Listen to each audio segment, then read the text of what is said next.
Arrêtez de vous inventer des antisémites partout alors que le Rassemblement national, dans 3 semaines, peut arriver au pouvoir dans ce pays. Et qui était le président du Rassemblement national qui disait que les chambres à gaz étaient un détail de l'histoire? Jean-Marie Le Pen. Ouais, Truchot, là par contre se réveille. Quand maintenant il faut préciser les choses sur l'antisémitisme, là il se réveille. L'histoire qu'Emmanuel Valls a rencontrée, c'est pas vrai, c'est pas un acte antisémite. Ok. Ce que vos potes ont dit, c'est pas vrai, c'est pas antisémite, ok. Ce que Jean-Luc Mélenchon a dit, c'est pas vrai, c'est pas antisémite, ok. Mais pourquoi maintenant la communauté juive a peur de vous? Les Noirs et les Arabes sont discriminés tous les jours en France, on n'en parle jamais.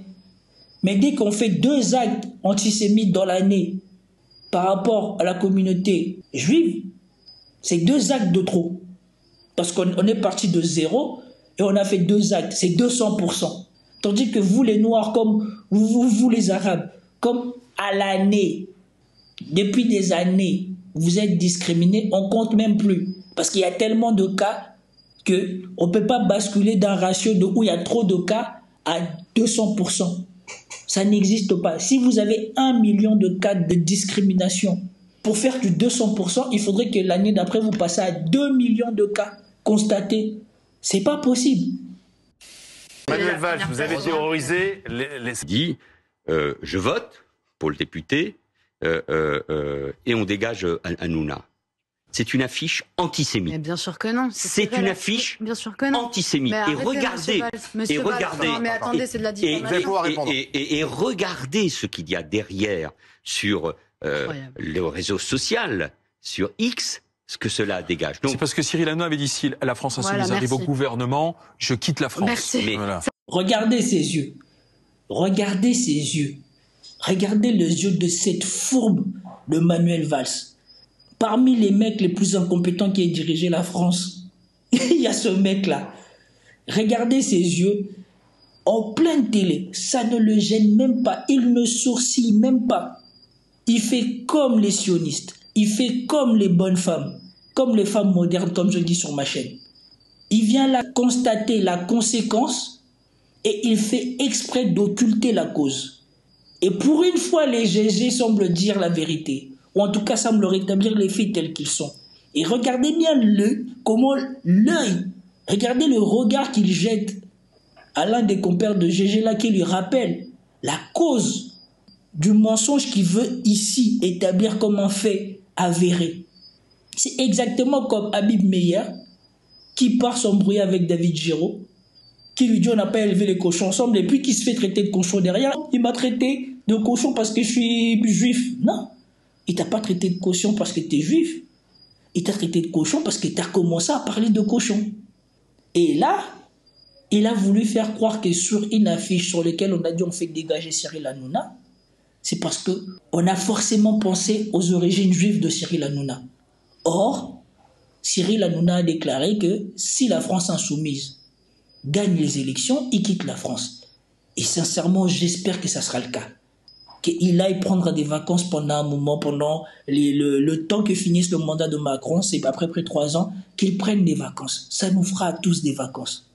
Et donc ça vous montre, si quelqu'un qui a été Premier ministre de France, sur un plateau télé, il commence lui-même par mentir, par travestir les faits, consciemment, sciemment, pour faire passer la conséquence de Cyril Hanouna par rapport à un parti politique comme un acte antisémite, ça vous donne la valeur et la teneur de cet échange. Ce type n'est pas là pour défendre les intérêts de la France. Ce type est là pour diaboliser la France insoumise, comme la totalité de l'élite juive de France ont décidé de le faire. Comme on va le voir à la suite de cette vidéo. Et je récapitule ici en disant que voilà, ces 2 vidéos vont probablement être séparées en 2. Ces 2 vidéos vont probablement être séparées en 2 parce que sinon ça fera trop long. Parce que Manuel Valls, il faut lui consacrer toute une partie à lui-même pour voir à quel point ce type est ridicule. Et donc, dans cette vidéo, on va se consacrer à l'échange entre Alma Dufour et Manuel Valls pour que vous voyez pourquoi ce type n'a plus de carrière politique jusqu'à aujourd'hui et pourquoi il n'en aura probablement plus. Parce qu'il essaye de gratter à toutes les portes. Mais à chaque fois qu'il passe à la télé ou quelque part, c'est une catastrophe. Je me demande même comment est-ce que François Hollande a pu le nommer Premier ministre. C'est vraiment qu'il devait se dire, ce mec-là, il est nul, je n'ai rien à craindre de lui. Ça n'a rien à voir. Et donc l'affiche telle qu'elle est, c'est d'ailleurs arrêtez d'inventer des antisémites partout alors que... Attendez, elle m'a déposé pour attendre. Qui consiste à interrompre, moi je rentre pas là. Mais ça, c'est un des éléments. La méthode consiste à diffamer, monsieur. Tous les éléments depuis plusieurs mois sur ce seul sujet montrent qu'il ne peut pas y avoir d'alliance entre cette gauche, la gauche de Léon Blum,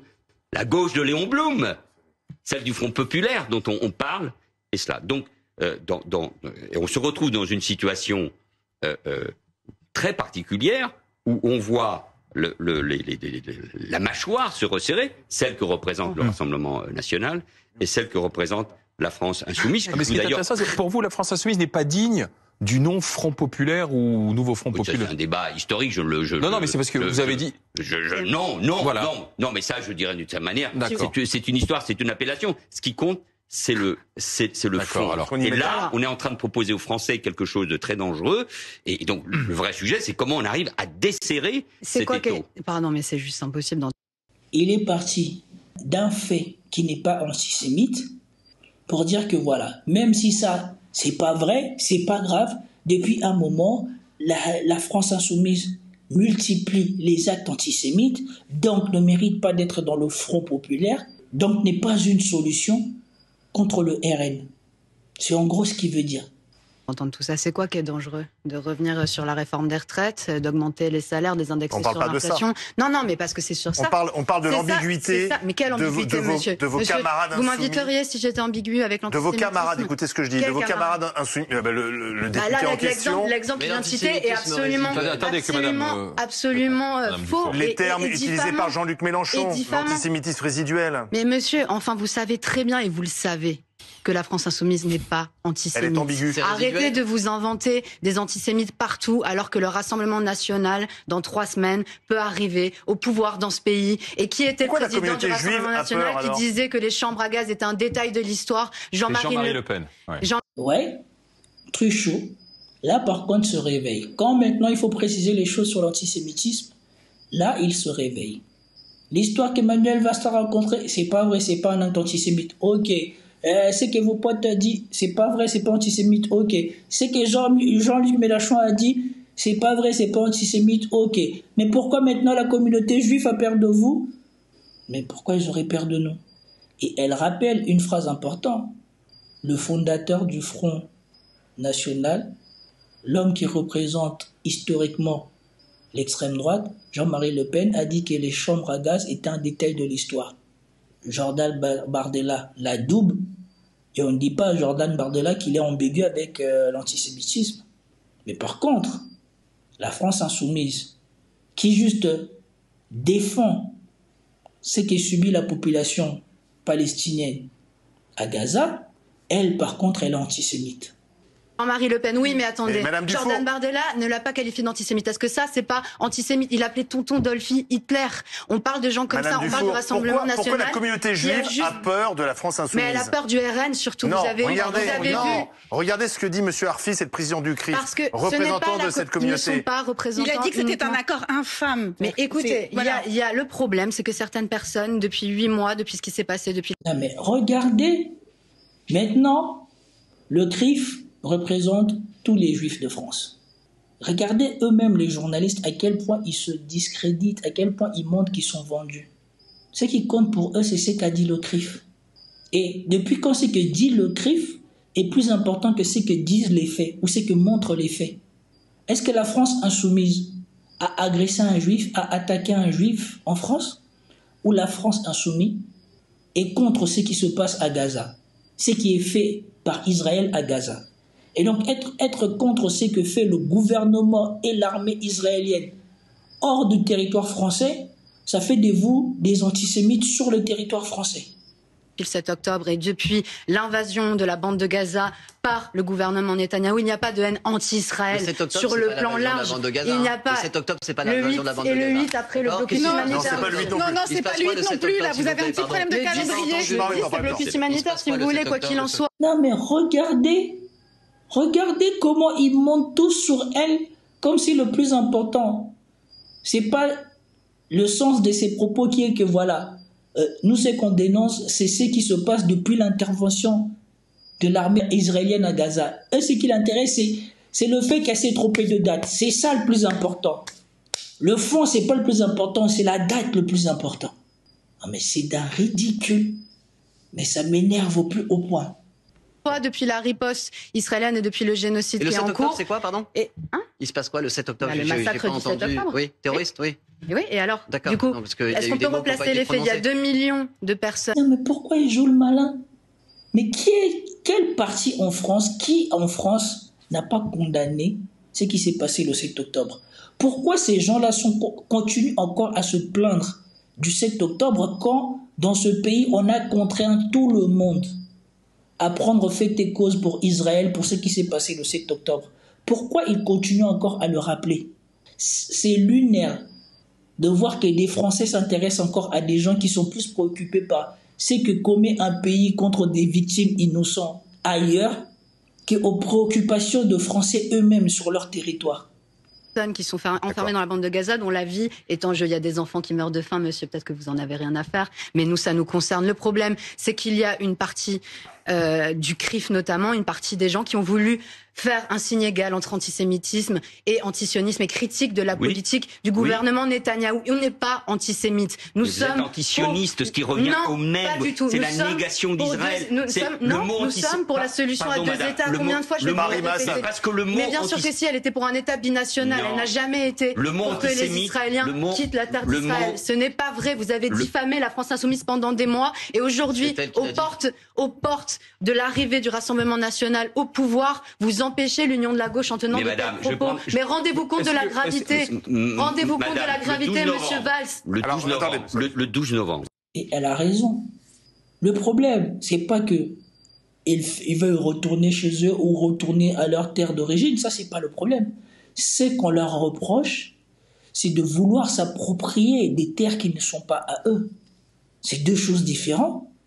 Il y a plusieurs résolutions de l'ONU qui montrent bien qu'Israël est une armée d'occupation puisqu'elle s'est appropriée des terres qui n'étaient pas à elle. Elle a fait l'extension de ses colonies sur des terres qui n'étaient pas à elle. Il y a eu des vidéos ici qui montrent des Israéliens, des colons israéliens qui vont en Israël et qui vont prospecter sur comment ils vont prendre la maison de quelqu'un. Je l'avais publié ici sur ma chaîne. C'est ça que les gens ils dénoncent. Les gens, ils n'en ont rien à faire de ce qu'Israël pourrait faire ou pas si elles n'embêtaient pas les Palestiniens. On est en train de constater qu'Israël tente de liquider les Palestiniens parce qu'elle vise systématiquement les civils palestiniens, elle détruit toutes les infrastructures, les routes, l'eau, tout. Ça, c'est pas une façon d'empêcher les gens de pouvoir, vivre et pouvoir continuer à vivre leur vie après. Même en Ukraine, on ne détruit pas aussi méthodiquement une ville comme le font les Israéliens à Gaza. C'est ça qu'on dénonce. Et donc ça, si on dit que les sionistes qui font ça, c'est mal, ça veut dire qu'on déteste tous les juifs. Et ce mec, là, Manuel Valls, il vient faire la leçon contre des gens qui font ça. Monsieur Valls. Le 12 novembre, il y a eu une manifestation contre l'antisémitisme, à l'appel du président du Sénat et du président de l'Assemblée nationale. Et ils ont invité qui? Le Rassemblement national? À laquelle le président de la République. Tout le monde était invité. Le président de la République. Oui, et le Rassemblement national, on ne manifeste pas avec les gens qui ont soutenu la Shoah. Attendez, si on se parle, on ne peut pas débattre si chacun parle. Voilà. À laquelle le président de la République, de mon point de vue, a tort, ne s'est pas rendu et n'a pas voulu s'y rendre, en plus en expliquant qu'il ne fallait pas diviser le pays. Mais, dans cette manifestation, en effet, le Front National, Madame Marine Le Pen et Jordan Bardella. Non mais écoutez-le. Donc quand c'est une manifestation pour les intérêts des Juifs, le président doit se présenter. Mais quand c'est une manifestation pour l'intérêt des Arabes ou pour les intérêts des Noirs, là par contre le président ne doit pas se montrer parce qu'il ne faut pas diviser le pays, il ne faut pas montrer son parti pris. Mais par contre on doit montrer son parti pris pour Israël. Qu'est-ce que c'est que ces conneries? Tous ces bobos-là, tous ce microcosme parisien-là, c'est eux qui ont détruit la France.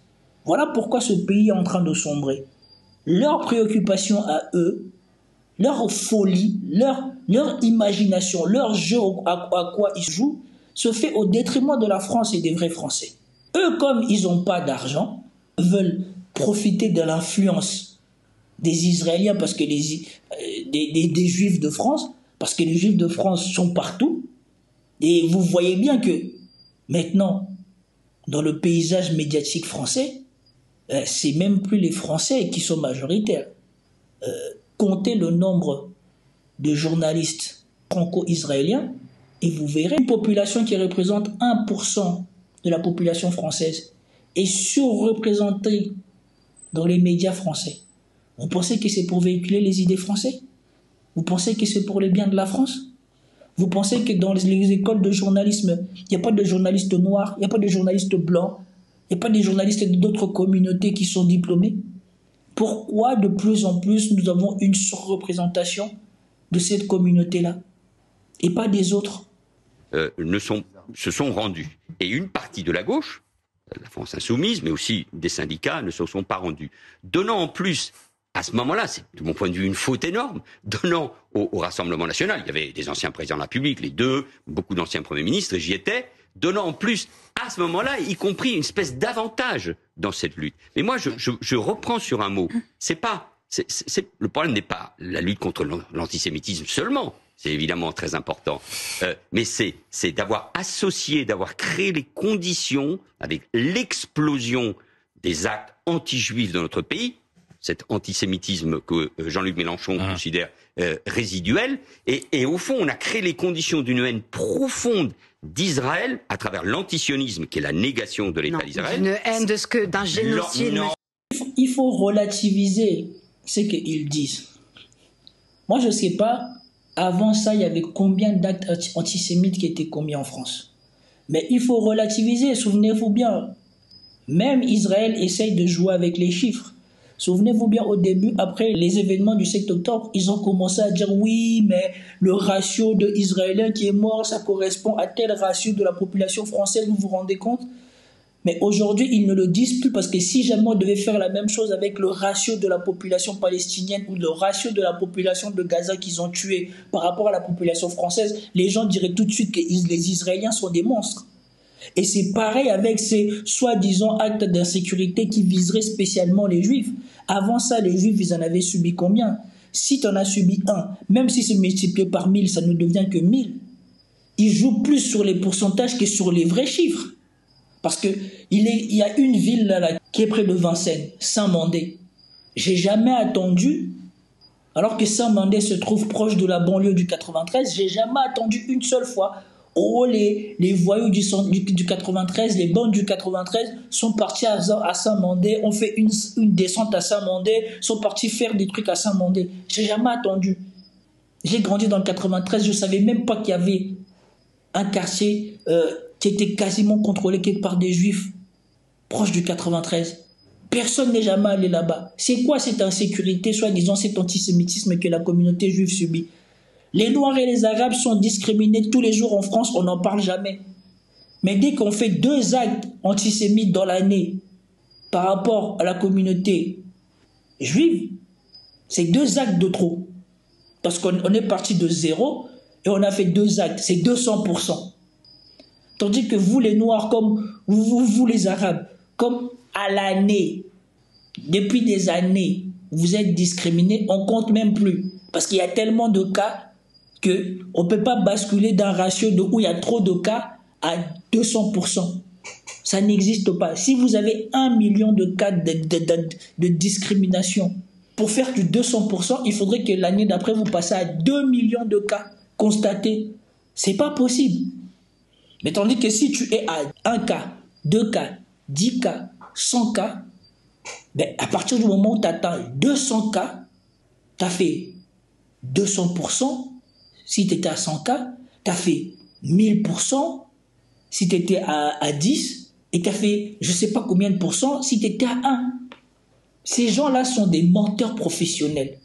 Et c'est dommage que sur leur plateau, ça soit des élus qui ont des choses à perdre, qui sont contre eux. Il faudrait qu'on invite des gens comme moi, des gens qui n'ont rien à perdre, parce qu'ils ont décidé de ne pas dépendre des influences de la communauté juive pour leur répondre. Parce qu'eux, ils me gonflent. Parce qu'ils font comme s'ils sont gentils, mais toi, si tu es noir, va chercher du travail dans leur communauté, tu verras s'ils vont te proposer les mêmes opportunités que leurs enfants. Mais les gens, ils n'ont pas le droit de se plaindre de ça. Il n'y a pas de haine, une colonisation qui dure depuis 75 ans. Vous pouvez m'interrompre tant que vous voulez. Mais la haine de la colonisation, de l'injustice et du meurtre des enfants, monsieur Valls. Pas la haine d'Israël en tant qu'État dans les frontières de 67, c'est insupportable. Non, mais vous ne pouvez pas diffamer les gens à longueur de plateau pendant des mois et des mois. Et après, vous déplorez que le RN est au pouvoir. On n'est pas à l'Assemblée nationale. Donc, moi, vous savez... Je ne vous laisserai pas diffamer mon parti. Vous commencez par diffamer monsieur Delogu. Madame, l'antisionisme, la négation d'État d'Israël, l'antisionisme. Ce n'est pas la négation, l'utilisation du mot, génocide. Tout ça atteste la manière dont vous allez traiter ce problème. C'est pour ça, mais je vous le dis très tranquillement, qu'il ne peut pas y avoir, de mon point de vue, entre la gauche de gouvernement et votre formation un accord. Et ceux qui vont se prêter à cela, ceux qui soutiendront cet accord, font une erreur funeste. Donc vous faites le jeu d'Emmanuel Macron qui est en train de mettre le feu au pays où vous participez. Pour lui, vous attendez, pour Manuel Valls, il n'y a pas génocide à Gaza. Déjà, rien qu'en disant cela, je pense que ça clôt le débat. Et c'est désolant de voir à quel point, en France, les gens sont prêts à se travestir intellectuellement et à nier l'évidence qui se passe sous leurs yeux. En termes de civils morts, de bombardements, d'intensité de bombardement, ce qui se passe à Gaza, c'est du jamais vu depuis qu'il existe des conflits. Qu'on ait eu autant de bombardements, autant de civils morts dans une si courte période.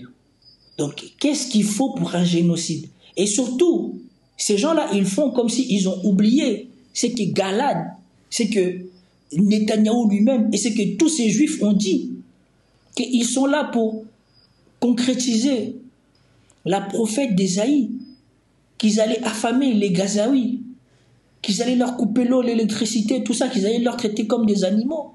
Et c'est ce qu'ils ont fait. Parce qu'on dit soi-disant, pour qu'il y ait génocide, il faut qu'il y ait une intention génocidaire. Reprenez les choses que les gens du gouvernement et les gens importants à Israël ont dit et prenez les faits. Maintenant, regardez si les faits ne correspondent pas à ce qu'ils ont fait. Si les paroles qu'ils ont prononcées, on voit qu'ils voulaient faire souffrir la population, causer des morts dans la population, et que dans les faits, cela s'est traduit par cela. N'est-ce pas ça, l'intention génocidaire? Et allons plus loin. Ces gens-là sont intelligents. Vous pensez qu'il existe encore des endroits sur Terre où les gens ils vont dire que voilà, nous allons vous tuer et on vient vous tuer, à sachant les risques qu'ils sont encourus? Vous pensez que ça existe encore? En tout cas, la suite de l'intervention de Manuel Valls n'a pas vraiment trop d'intérêt. Mais moi, ce que je voulais illustrer, c'était vous montrer à quel point ces gens-là sont plus préoccupés par l'idée de faire de la France insoumise l'épouvantail de ces élections. Tout ça parce qu'ils jugent que la France insoumise est antisémite. Au point où même le CRIF a oublié ce que sont les Le Pen, ce qu'est l'extrême droite en France, parce que l'extrême droite, Marine Le Pen, se sont couchés devant les sionistes de France. Moi, c'est ce que je voulais vous illustrer avec cette vidéo. Enfin, c'était tout pour cette vidéo. Si tu as aimé, like, partage, commente, abonne-toi. À la prochaine vidéo. Peace out.